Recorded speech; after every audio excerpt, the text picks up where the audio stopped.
T. Srinivas ವಿರುದ್ಧ ರಾಧಾಕೃಷ್ಣ ಮೂರ್ತಿ ಮತ್ತು ಇತರರು. ಮೊಕದ್ದಮೆಯಲ್ಲಿ ಮಾನ್ಯ ಸರ್ವೋಚ್ಚ ನ್ಯಾಯಾಲಯವು 8ನೇ ಮತ್ತು 11ನೇ ಖಂಡಿಕೆಗಳಲ್ಲಿ ಈ ಮುಂದಿನಂತೆ ಅಭಿಪ್ರಾಯ ವ್ಯಕ್ತಪಡಿಸಿದೆ.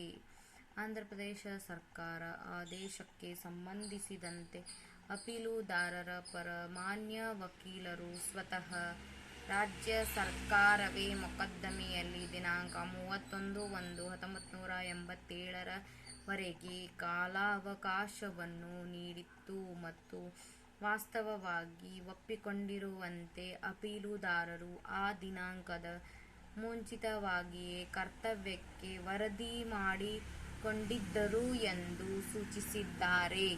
ಹಾಗಿರುವಾಗ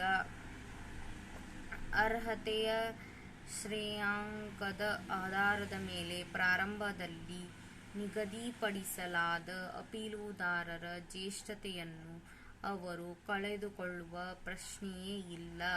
ಪ್ರಸ್ತುತ ಮೊಕದ್ದಮೆಯಲ್ಲಿ ಅಪೀಲುದಾರರ ಹೆಸರನ್ನು ಪಟ್ಟಿಯಿಂದ ತೆಗೆದುಹಾಕಿರಲಿಲ್ಲ. ಅವರಿಗೆ ಮತ್ತಷ್ಟು ಕಾಲಾವಕಾಶವನ್ನು ನೀಡುವ ಮೂಲಕ ಅವರು ಕೆಲಸಕ್ಕೆ ವರದಿ ಮಾಡಿಕೊಳ್ಳಲು ಅನುಮತಿ ನೀಡಲಾಗಿತ್ತು ಮತ್ತು ವಿವಿಧ ಜ್ಯೇಷ್ಠತಾ ಪಟ್ಟಿಗಳಲ್ಲಿ ತೋರಿಸಿರುವಂತೆ 1ನೇ ಎದುರುದಾರರನ್ನು ಜ್ಯೇಷ್ಠರೆಂದು ಮುಂದುವರಿಸಲಾಯಿತು ಮತ್ತು ಸೂಕ್ತ ಸಮಯದೊಳಗೆ ಅವರಲ್ಲಿ ಯಾರೂ ಈ ಬಗ್ಗೆ ಪ್ರಶ್ನಿಸಿರಲಿಲ್ಲ. ಅಂಗೀಕರಿಸಿರುವಂತೆ ಅಪೀಲುದಾರರು 1987ನೇ ವರ್ಷದಲ್ಲಿ ಸೇವೆಗೆ ಸೇರ್ಪಡೆಗೊಂಡರು ಮತ್ತು 1 ದಶಕಕ್ಕಿಂತ ಹೆಚ್ಚು ಸಮಯದ ನಂತರ ವಿಸ್ತರಿಸಲಾದ ಸಮಯದ ಒಳಗಾಗಿ ಅಪೀಲುದಾರರು ವರದಿ ಮಾಡಿಕೊಳ್ಳಲು ಸಾಧ್ಯವಾಗುವಂತೆ ರಾಜ್ಯ ಸರ್ಕಾರವು ಕೊಟ್ಟ ಕಾಲಾವಕಾಶದ ವಿಸ್ತರಣೆಯನ್ನು ಔಚಿತ್ಯವನ್ನು ಪ್ರಶ್ನಿಸಲು 1ನೇ ಎದುರುದಾರರಿಗೆ ಮುಕ್ತ ಅವಕಾಶವಿರಲಿಲ್ಲ.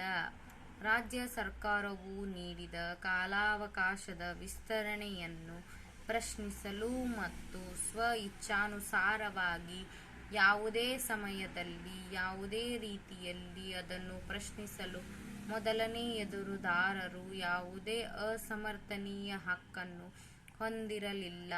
ದೀರ್ಘಾವಧಿಯ ವಿಳಂಬ ಮತ್ತು ಅವರ ಕಡೆಯಿಂದಾದ ಕರ್ತವ್ಯ ಲೋಪದಿಂದಾಗಿ ಸುಮಾರು 1 ದಶಕದ ತರುವಾಯ ತಡವಾದ ಹಂತದಲ್ಲಿ ಯಾವುದೇ ಪರಿಹಾರವನ್ನು ಕ್ಲೇಮು ಮಾಡಲು 1ನೇ ಎದುರುದಾರರು ಅಸಮರ್ಥರಾಗಿರುತ್ತಾರೆ ಮತ್ತು ಅದನ್ನು ಮತ್ತೊಂದು ದೃಷ್ಟಿಕೋನದಿಂದಲೂ ನೋಡಬಹುದಾಗಿದೆ.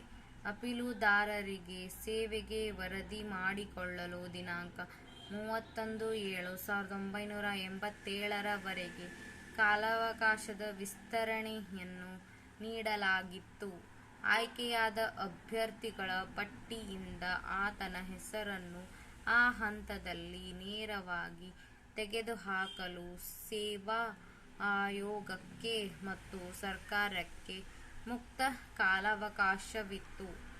ಆಯೋಗವಾಗಲಿ ಇಲ್ಲವೇ ಸರ್ಕಾರವಾಗಲಿ ಅದನ್ನು ಹಾಗೆ ಮಾಡುವುದು ಸೂಕ್ತವೆಂದು ಭಾವಿಸಿರಲಿಲ್ಲ.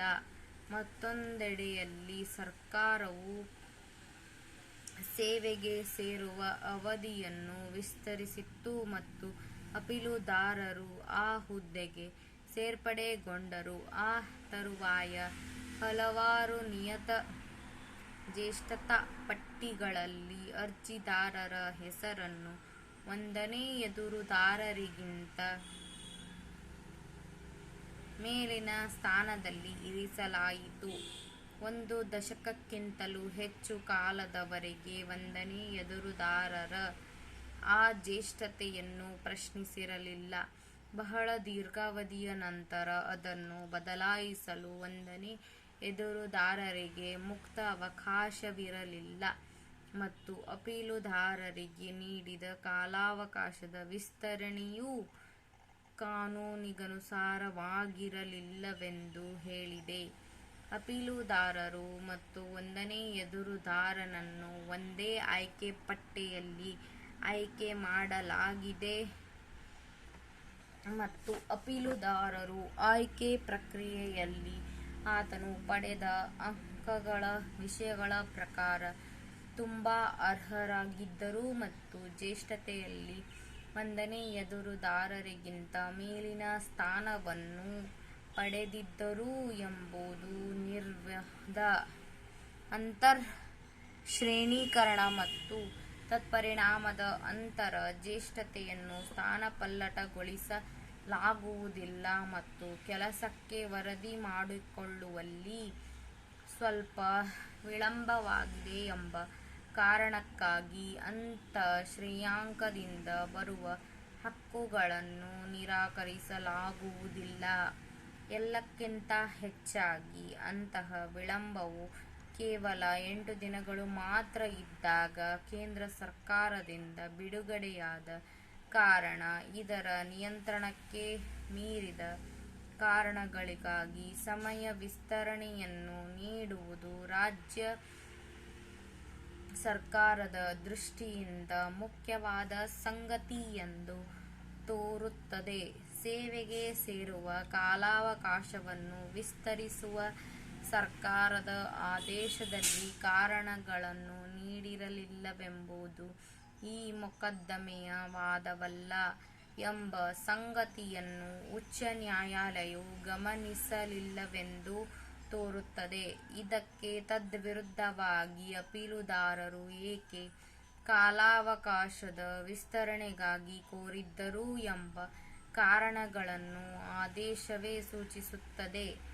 ಇದರಲ್ಲಿ ಸ್ಪಷ್ಟವಾಗಿ ಎತ್ತಿ ತೋರಿಸಿದ ವಾಸ್ತವಾಂಶವನ್ನು ಗಮನಕ್ಕೆ ತೆಗೆದುಕೊಂಡ ನಂತರ ಸರ್ಕಾರವು ಕಾಲಾವಕಾಶವನ್ನು ವಿಸ್ತರಿಸಿತು, ಅದರಲ್ಲಿ ಯಾವುದೇ ಕಾರಣಗಳನ್ನು ಸೂಚಿಸಿಲ್ಲವೆಂದು ಉಚ್ಚ ನ್ಯಾಯಾಲಯವು ತಪ್ಪಾಗಿ ತೀರ್ಪು ನೀಡಿದೆ.